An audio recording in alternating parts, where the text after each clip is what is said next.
بسم اللہ الرحمن الرحیم سبحان اللہ رب العالمین والصلاة والسلام علی خاتم الانبیاء محمد مصطفیٰ صلی اللہ علیہ وسلم۔ بسم اللہ الرحمن الرحیم الحمد للہ رب العالمین الرحمن الرحیم مالک یوم الدین ایاک نعبد و ایاک نستعین اہدنا الصراط المستقیم صراط الذین انعمت علیہم غیر المغضوب علیہم ولا الضالین آمین۔ خواتین و حضرات السلام علیکم۔ ہم سورہ المائدہ کا مطالعہ کر رہے ہیں۔ آج انشاءاللہ ہم آیت 101 سے لے کر 105 تک کا مطالعہ کریں گے۔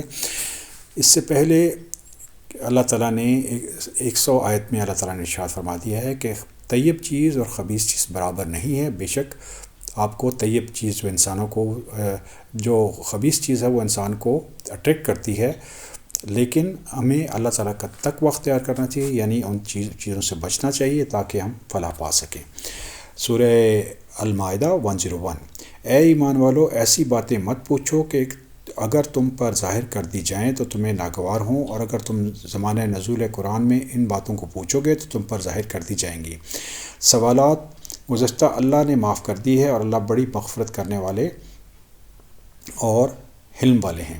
تو خواتین و حضرات، یہ قرآن جو ہے ہمیں یہ بتاتا ہے کہ اللہ تعالیٰ نے مومنین کو یہ اجازت دی تھی کہ اگر وہ کوئی سوال کرنا چاہتے ہیں لیکن وہ کر سکتے ہیں، لیکن یہ سوال کم کرنے چاہیے، اس لیے کہ بعض چیزیں ایسی ہیں اگر ان کی حقیقت ہمیں بتا دی جائے کہ وہ واقعی گناہ ہیں، اور تو اس صورت میں وہ ان چیزوں سے بچنا ہمارے لیے بہت مشکل ہو جائے گا۔ تو اللہ تعالیٰ کی یہ بہت بڑی مہربانی ہے مومنین کے اوپر کہ اللہ تعالیٰ نے اس قرآن میں ایک تفصیل بتا دی ہے ہمارے پورے دین کی، لیکن کچھ چیزوں کو قصداً چھوڑ دیا ہے، کیونکہ اگر ان کی حقیقت ہمیں پتہ چل جائے تو اس صورت میں ہمیں ان سے بچنا مشکل ہو جائے گا، ان احکامات کو امپلیمنٹ کرنا مشکل ہو جائے گا۔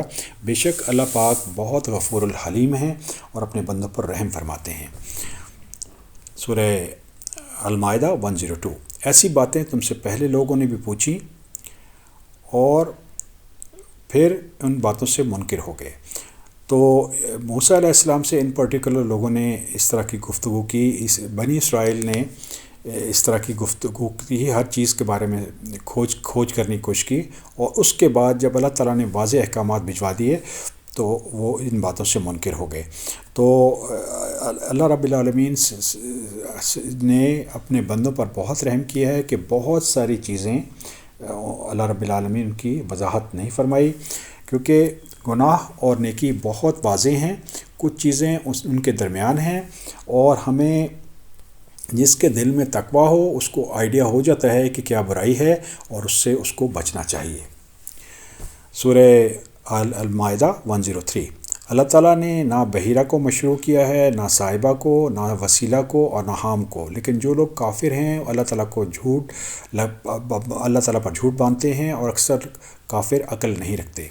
تو خواتین و حضرات، یہ مختلف قسم کے جانوروں کے نام تھے جو کہ عرب لوگوں نے رکھے ہوئے تھے۔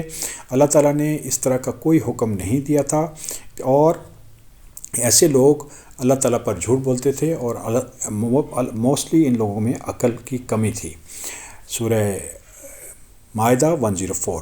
اور جب ان سے کہا جاتا ہے کہ اللہ تعالیٰ نے جو احکامات نازل فرمائے ہیں ان کی طرف اور رسول کی طرف رجوع کرو، تو کہتے ہیں کہ ہم وہی کافی ہے جس پر ہم نے اپنے بڑوں کو پایا، کیا اگرچہ ان کے بڑے نہ کچھ سمجھ رکھتے ہوں نہ ہدایت رکھتے ہوں۔ تو خواتین و حضرات، اللہ تعالیٰ نے حکم دیا تھا کہ جو اللہ تعالیٰ نے نازل فرمایا ہے اس کی پیروی کی جائے، اور اللہ رب العالمین کے رسول صلی اللہ علیہ وسلم کی پیروی کی جائے، کیونکہ اللہ کے رسول وہی چیز دین بتاتے تھے لوگوں کو جو اللہ نے ان کو وحی کر دیا تھا، اور جو کفار تھے جن کے دلوں میں نفاق تھا وہ کہتے تھے کہ ہم اسی چیز کو فالو کریں گے جو ہمارے آباء و اجداد کرتے تھے۔ تو رب العالمین نے یہ واضح فرما دیا ہے کہ جو علم ہے اس کا مقابلہ ٹریڈیشن نہیں ہے، کیونکہ وہ جو آباء و اجداد کرتے رہے وہ ہو سکتا ہے سیدھے راستے پہ نہ ہوں تو ان کو فالو نہیں کرنا چاہیے، لیکن اس علم کو فالو کرنا چاہیے جو رسول اکرم صلی اللہ علیہ وآلہ وسلم لے کے آئے تھے۔ سورہ المائدہ 105۔ اے ایمان والو، اپنی فکر کرو جب تم راہ راست پر چل رہے ہو تو جو شخص گمراہ رہے اس سے تمہارا کوئی نقصان نہیں، اللہ ہی کے پاس تم سب کو جانا ہے، پھر تم کو بتلا دیا جائے گا کہ تم سب کچھ کیا کرتے تھے۔ خواتین حضرات، بہت اہم آیت ہے۔ ہمیں اپنی ذات کا خیال کرنا چاہیے، اپنی قوم کا خیال کرنا چاہیے۔ جو لوگ کفر کرتے ہیں ان سے کیا معاملہ ہوگا یہ اللہ رب العالمین کا فیصلہ ہے، اور ایسے لوگ جو ہیں جو کفر کرتے ہیں مسلمانوں کو نقصان نہیں کر سکتے۔ الٹیمیٹلی اللہ تعالیٰ کے حضور میں ہم نے حاضر ہونا ہے، جہاں پہ ہمیں بتا دیا جائے گا کہ ہم کیا کرتے رہے ہیں۔